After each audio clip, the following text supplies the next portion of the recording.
नमस्कार, अब दुनिया की फटाफट बुलेटिन में आप सभी का स्वागत है और नजर डालेंगे आज की खास खबर पर। उत्तर प्रदेश में हाथरस के रातिभानपुर में भोले बाबा सत्संग के दौरान भगदड़, 100 से ज्यादा लोगों की मौत, कई घायल, मरने वालों में महिलाओं की संख्या ज्यादा। प्रधानमंत्री नरेंद्र मोदी, नेता प्रतिपक्ष राहुल गांधी समेत अन्य नेताओं ने हादसे पर दुख व्यक्त किया। लोकसभा में विपक्ष पर पीएम मोदी बिना राहुल का नाम लिए कसा तंज, कहा संविधान सिर पर रखकर नाचने वालों ने जम्मू कश्मीर में 370 से अधिकार छीन लिए थे, 10 साल की सरकार की उपलब्धियों का किया बखान। तीसरे कार्यकाल का भी रखा रोड मैप, भाषण के दौरान विपक्ष ने जमकर की नारेबाजी। प्रधानमंत्री नरेंद्र मोदी ने लोकसभा में बोलते हुए राहुल गांधी को कहा बालक बुद्धि, कहा कांग्रेस 99 सीटों की जीत को बम्पर जीत बता रही है, जबकि यह उसकी सबसे बड़ी हार है। कांग्रेस का तंत्र आजकल बच्चे का मन बहलाने में लगा हुआ है। नेता प्रतिपक्ष राहुल गांधी ने प्रधानमंत्री नरेंद्र मोदी को लिखा पत्र, कहा मैं नीट पर संसद में चर्चा का अनुरोध करते हुए यह पत्र लिख रहा हूं, कहा हमारे छात्रों को जवाब मिलना चाहिए। संसद में चर्चा उनके विश्वास को बहाल करने की दिशा में पहला कदम होगा। लोकसभा में संसद में दिए गए भाषण में काट-छांट पर बिफरे राहुल गांधी, हकीकत में सच को नहीं मिटाया जा सकता, स्पीकर को लिखा पत्र, भाषण में काट-छांट पर जताया ऐतराज। लोकसभा में राहुल गांधी के बाद सपा सुप्रीमो अखिलेश यादव ने मोदी सरकार पर साधा निशाना, कहा अयोध्या की जीत असत्य पर सत्य की जीत का प्रतीक। नीट पेपर लीक को लेकर कसा तंज, सरकार नहीं देना चाहती है नौकरी। हाईकोर्ट से राहत नहीं, दिल्ली के मुख्यमंत्री अरविंद केजरीवाल को हाईकोर्ट से नहीं मिली राहत, गिरफ्तारी को चुनौती देने वाली याचिका पर सीबीआई को नोटिस जारी कर 7 दिन में मांगा जवाब, 17 जुलाई को मामले पर अगली सुनवाई।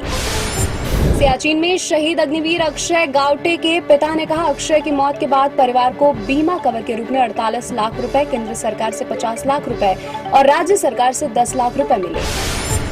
भाजपा के सांसद संतोष पांडे ने विपक्ष पर गंदी राजनीति करने का आरोप लगाया, कहा नेता प्रतिपक्ष राहुल गांधी ने अपने भाषण में हिंदुओं का अपमान किया और सदन की मर्यादा को तार-तार किया। उद्धव ठाकरे ने किया बचाव, कहा राहुल ने हिंदुत्व के खिलाफ एक शब्द भी नहीं कहा। दक्षिण पश्चिम मानसून सामान्य तिथि से 6 दिन पहले ही पूरे देश में पहुंच गया। यह सामान्य रूप से 8 जुलाई तक पूरे देश में पहुंचता है।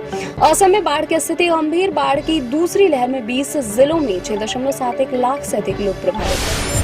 कई प्रतियोगी परीक्षाओं में कथित अनियमितताओं के विरोध में संसद की ओर मार्च का प्रयास कर रहे 12 से अधिक छात्रों को मंगलवार को हिरासत में ले लिया गया। इंडिया अगेंस्ट एनटीए के बैनर तले विभिन्न संगठनों से जुड़े छात्र यहां पटेल चौक मेट्रो स्टेशन पर एकत्र हुए और एनटीए विरोधी नारे लगाए। राज्यसभा में मनोनीत सदस्य सुधा मूर्ति की मांग, कोविड काल में जिस तरह टीकाकरण अभियान चलाया गया उसी तरह महिलाओं को सर्वाइकल कैंसर से बचाने के लिए टीकाकरण अभियान चलाया जाना चाहिए। आधी आबादी में इस बीमारी के मामले तेजी से बढ़ रहे हैं। राज्यसभा में भाजपा के सदस्य मदन राठौर ने आरोप लगाया पश्चिम बंगाल में कानून का राज नहीं है और वहां शरिया कानून चल रहा है, कहा बंगाल में कानून व्यवस्था सबसे खराब स्थिति में। राष्ट्रीय राजधानी के कुछ हिस्सों में मंगलवार अपराह्न करीब 3 बजे हल्की बारिश हुई, जबकि मौसम विभाग ने शहर में भारी बारिश का अनुमान जताया है। आईएमडी ने दिल्ली में मंगलवार के लिए ऑरेंज अलर्ट जारी किया है। मध्य प्रदेश में नर्सिंग घोटाले को लेकर विपक्ष ने सड़क से लेकर सदन तक सरकार को घेरा। विधानसभा में चर्चा के दौरान कांग्रेस ने तत्कालीन मंत्री के इस्तीफे की मांग की। युवा कांग्रेस के धरने में पीसीसी चीफ जीतू पटवारी। इंदौर के श्री युग पुरुष धाम बाल आश्रम में 48 घंटे के भीतर 3 बच्चों की संदिग्ध हालत में मौत, 12 बच्चों को उल्टी दस्त की शिकायत के साथ अस्पताल में भर्ती कराया गया।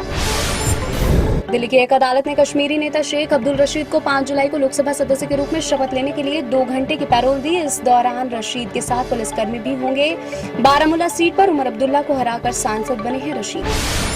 सोमवार को तेजी के बाद शेयर बाजार में मामूली गिरावट, सेंसेक्स 35 अंक गिरकर 79,441 अंक पर हुआ बंद। निफ्टी भी 18 अंकों की गिरावट के साथ 24,124 अंक पर हुआ बंद। फिल्म मुंजिया ने बॉक्स ऑफिस पर दिखाया कमाल, चौथे सप्ताह में फिल्म के कलेक्शन पहुंचे 100 करोड़ के पार। बड़े सितारे नहीं होने के बावजूद भी फिल्म ने 100.45 करोड़ का कलेक्शन कर चौंकाया। फिल्म गोदरा को सेंसर बोर्ड ने किया पास, फिल्म की रिलीज डेट हुई चेंज। रणवीर शौरी, मनोज जोशी अभिनीत यह फिल्म अब 19 जुलाई को रिलीज होगी। फिल्म के निर्देशक हैं MK शिवाक्ष। ये थी आज की फटाफट बुलेटिन। ताज़ा अपडेट्स के लिए बने रहे हमारे साथ, यानी कि विजिट करें अब दुनिया पर।